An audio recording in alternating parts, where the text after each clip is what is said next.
Today we're going to be talking about, is Lizzo empowering women or mental illness? Stay tuned.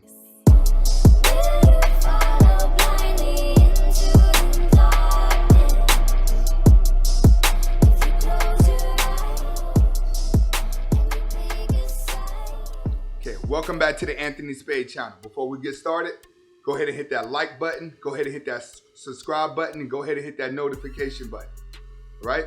Today we're going to be talking about, is Lizzo empowering women or mental illness? But before I get started, let's go back to women empowerment. When it comes to women empowerment, there's really no true definition of women empowerment because women moods as to how they feel change on an hour-to-hour, day-to-day basis. But for the most part, we're supposed to be helping the mental conditions of women at the workplace by being sensitive to them, to their needs, their wants, and the community that they live in. We're supposed to be treating women equally due to the fact that they have been oppressed for so many years. But there was a time that women were not oppressed, and that was still during the Roman Empire. Women had a lot of freedom.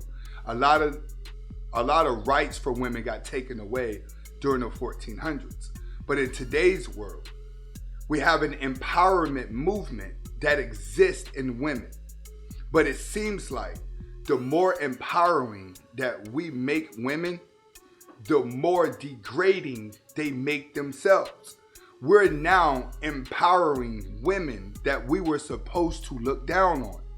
Everything that was described as a bad woman is now looked at as an empowering woman. She's looked at as a leader. Majority of the black women in the black community are now looking up to strippers.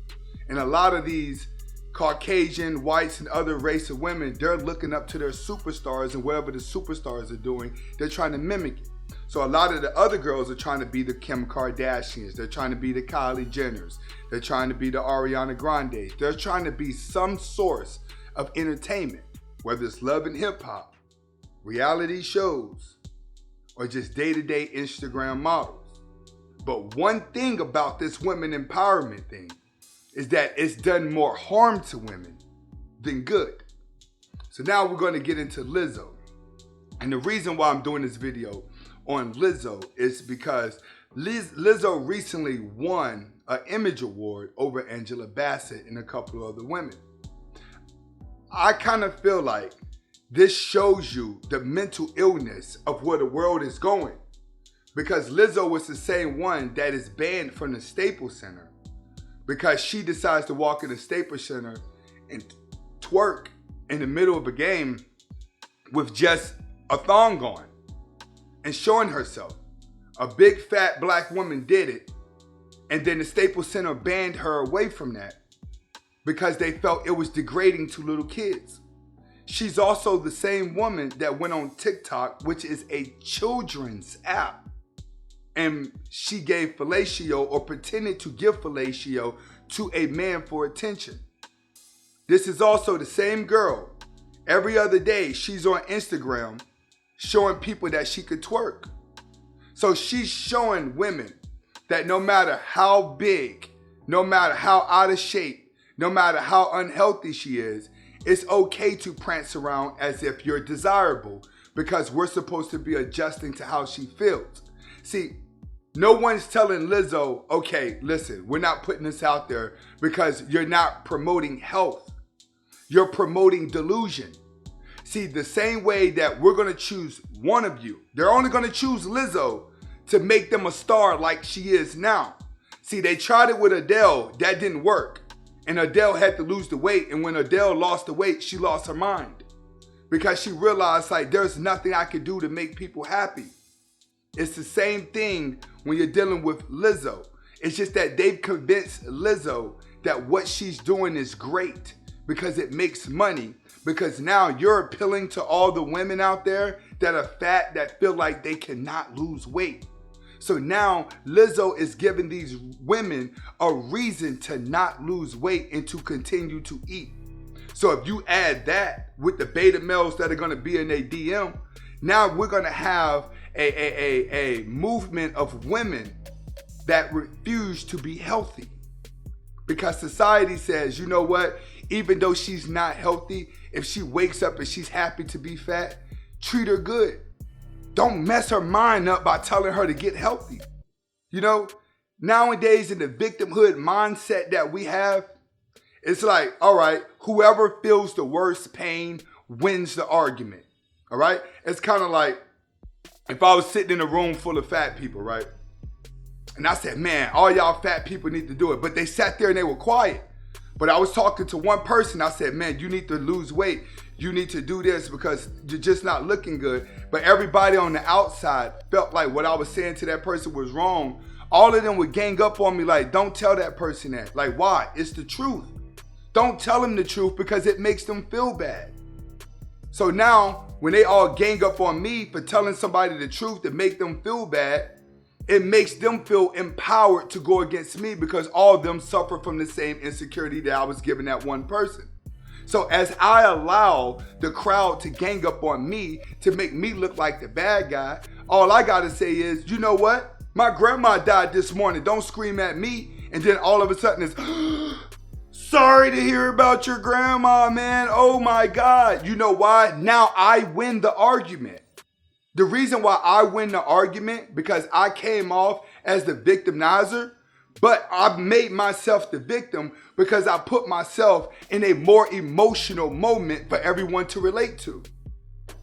That's the world that we live in now. We live in a victimhood mindset. Whoever's had the worst past, whoever can present the worst situation is going to win the argument. This is what happens in Hollywood. Majority of these people have a story. They have a molestation story. They have a bad childhood story. They have these stories and they use these stories to sell it to people. And this is what causes people to click, click, click, click, because they always finding someone to share their victimhood with. This is what's happening with Lizzo. Lizzo is making it easy for out-of-shape women who want to over-sexualize themselves, be a victim and win. See, as long as they're big and fat, they're considered a victim because people are going to look down onto them. We're not allowed to do that anymore. Lizzo is showing you the mental illness of the society that we live in, that no matter how much you destroy yourself, as long as you're doing worse and you feel worse than somebody else, we're supposed to treat you differently. We're not supposed to tell you the truth. We're only supposed to tell you everything that you want to hear. So now we have women who are looked at as being disgusting. They are allowed to have a delusional mental illness, as into thinking that they actually look pretty. I blame a lot of this on thirsty men, because a lot of you guys get so desperate. The longer you go without sex, the better she looks. This is why a lot of guys' baby mamas are whack. They're ugly. That's just like that one girl who her baby dad brought her daughter back and she cut the hair out of the girl's head because another girl did the hair. Did you see what she looked like? The mom that cut the daughter's hair out, did you see what she looked like? You would say to yourself, how did she get pregnant? Why is a woman that fat and that ugly getting pregnant? Like, who is sleeping with this woman? This is where I blame you blue pills at. Because a lot of you blue pills are in the entertainment business. A lot of you weak emotional men relate to women emotionally. So when you guys sit around in your private settings, right? And everyone starts talking about their problems in life and what they've been through, and everybody has those crying moments. Oh my God, she's such a victim. We have to make her feel better. This is what the entertainment business does to people. They take the people who has been victimized the most and give them fame and money to make them feel better. But you're not allowed to go back and be a regular person again. The only way out, when we allow you to be delusional, when we allow you to be famous because of victimhood, when we allow you to get awards, when we allow you to stand out in the crowd, now you're getting sponsorships, now you're on top of the world. The only way out is death or drugs. That's it. When you're famous for life. You don't walk away from fame clean. Nobody's gonna walk away from fame clean. You are a victim now. Because the people that run the music industry, they're victims themselves. But their life, they don't have a family. They don't have kids. They don't go to family reunions. They don't know who their nieces and nephews are. They never met them. Their new friends are their stylists, their accounting, their lawyers, their managers. That's their new families. Because everyone dedicates their life to fame, money, and fortune and popularity. It's all a form of mental illness. And that's what's been shown through Lizzo.